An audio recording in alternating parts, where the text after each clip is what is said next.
आज हम आप सभी को मध्य प्रदेश का एक जिला सतना में भ्रमण कराने चल रहे हैं।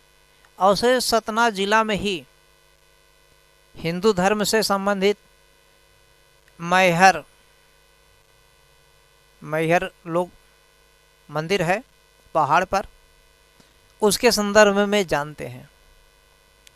हालांकि उसी सतना जिला में ही, मध्य प्रदेश में ही लगता है, सतना जिला में एक बौद्ध धर्म से स्तूप, बहुत ही फेमस स्तूप है, भरहुत का स्तूप।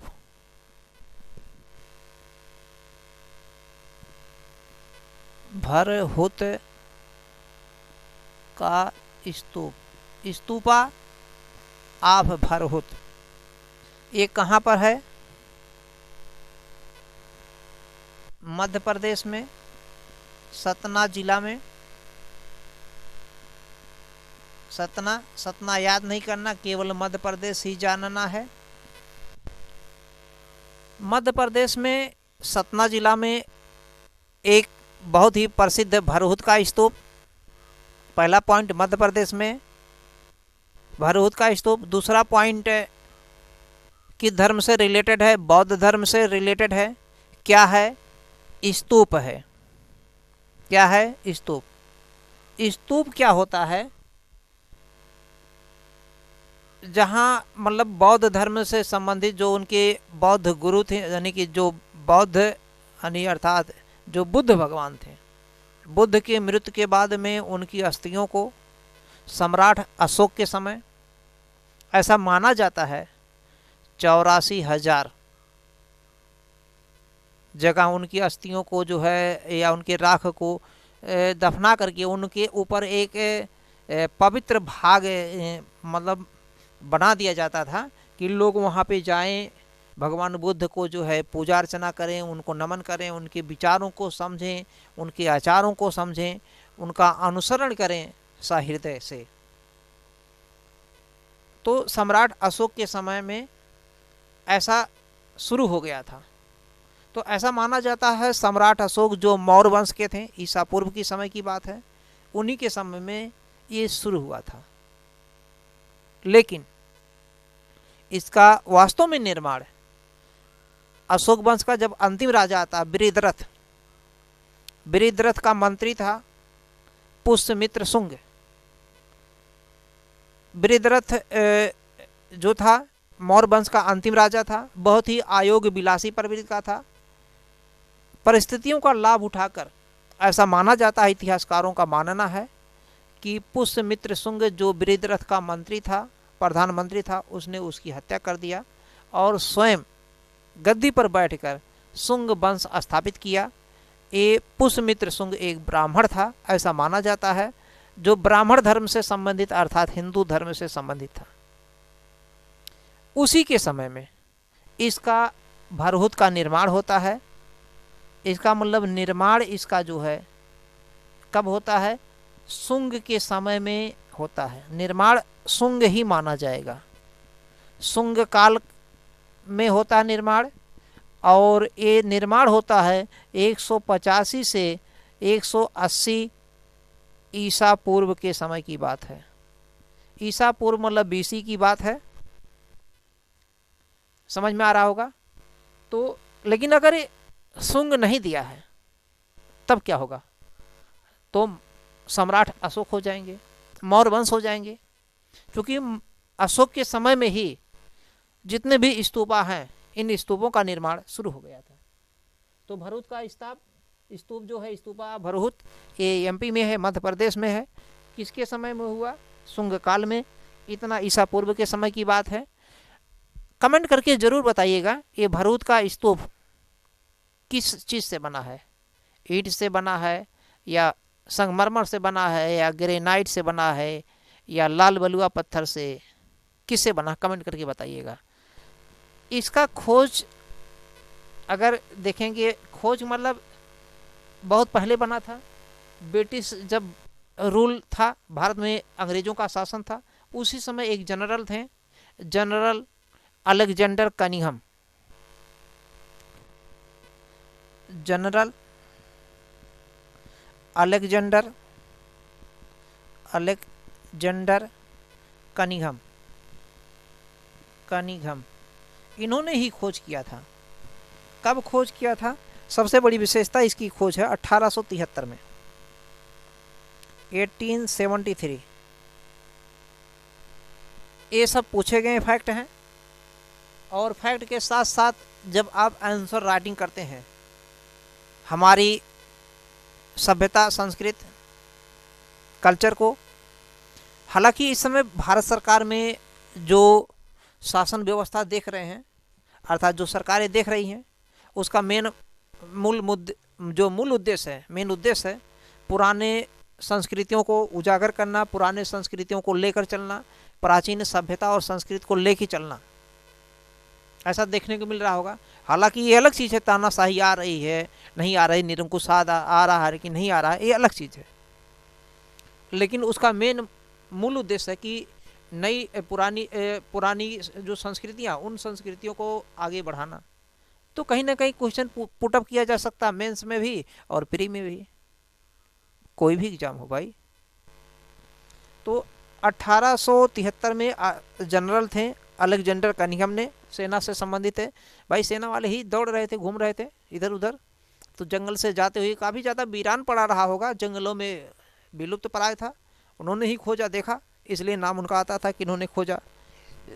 अब सवाल ये है, इसमें एक विशेषता है, सबसे बड़ी विशेषता है, दो चीज़ें इसमें पूछे जाते हैं। एक महारानी माया का स्वप्न, महारानी माया का स्वप्न कहाँ उत्कीर्ण है, इसी में।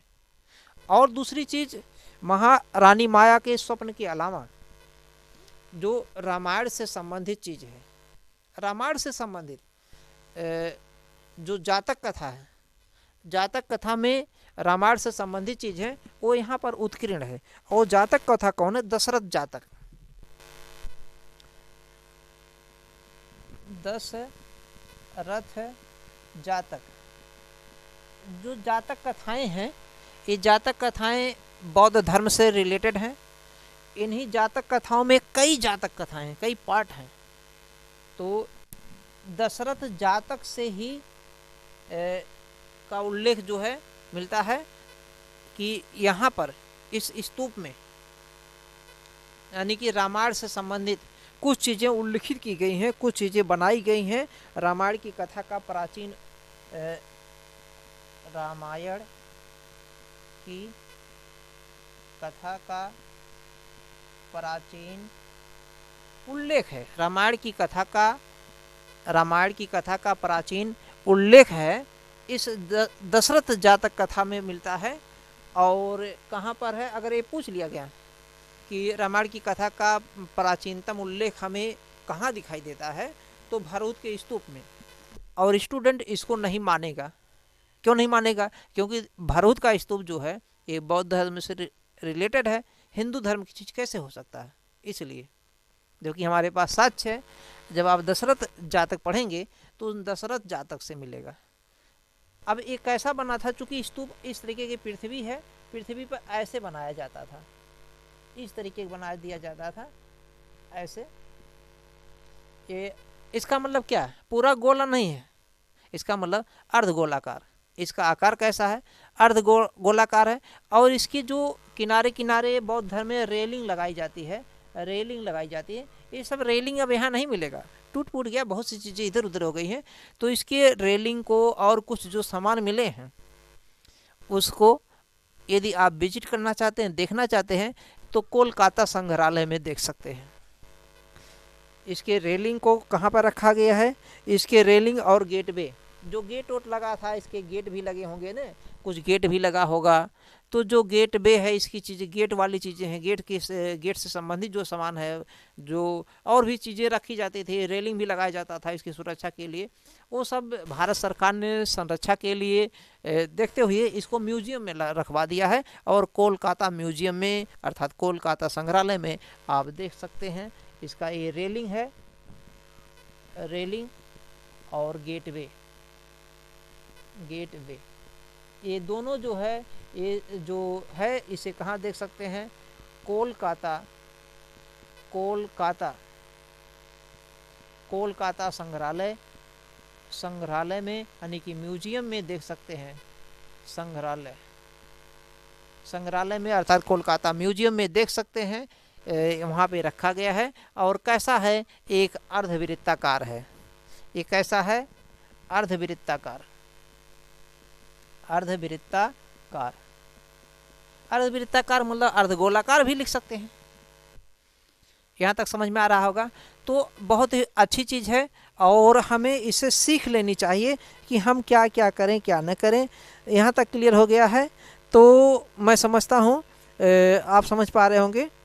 एक चीज़ और है, इसकी जो खोज किया था अलेक्जेंडर जनरल, अलेक्जेंडर क्या नाम है, अलेक्जेंडर कनिंघम महोदय ने, जो जनरल थे, ये भारतीय पुरातत्व विभाग के पहले महानिदेशक थे। ये भी पूछा गया, इंपॉर्टेंट चीज़ है।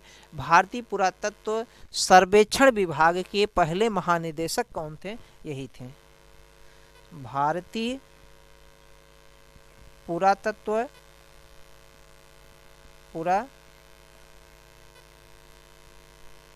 पुरातत्व सर्वेक्षण विभाग के ये प्रथम निदेशक थे। प्रथम क्या थे, निदेशक, प्रथम निदेशक थे। भारतीय पुरातत्व सर्वेक्षण विभाग के क्या थे, प्रथम निदेशक थे। नहीं दिख रहा है तो मैं बोल दिया हूँ। जनरल अलेक्जेंडर कनिंघम महोदय भारतीय पुरातत्व विभाग के प्रथम महानिदेशक थे। भारतीय पुरातत्व सर्वेक्षण विभाग के प्रथम महानिदेशक थे। वीडियो को अगर समझ में आया हो तो लाइक करिएगा, अपने मित्रों को शेयर करिएगा, चैनल को सब्सक्राइब कीजिएगा। मैंने जो भी चीज़ बताया इसमें एग्जाम व्यू बताया है, स्टूडेंट के पर्पस से बताया है, कोई मनोरंजन के लिए नहीं बताया, कोई कहानी के लिए नहीं बताया है। आपके अंदर बस नौकरी पाने का, ज्ञान प्राप्त करने का और टू दी पॉइंट मामलों को, मुद्दों को जानने का फैक्ट याद रहे, तो ये चीज़ के लिए हम कामना करते हैं। 2026 आपके लिए मंगलमय रहे और इसी 2026 में आप सर्विस में हासिल हों। केवल हमारे पॉइंट को पढ़ते जाइए, क्या क्या मैंने बताया है, एग्ज़ाम वहीं से रहता है, मनोरंजन मैं नहीं कराता। धन्यवाद।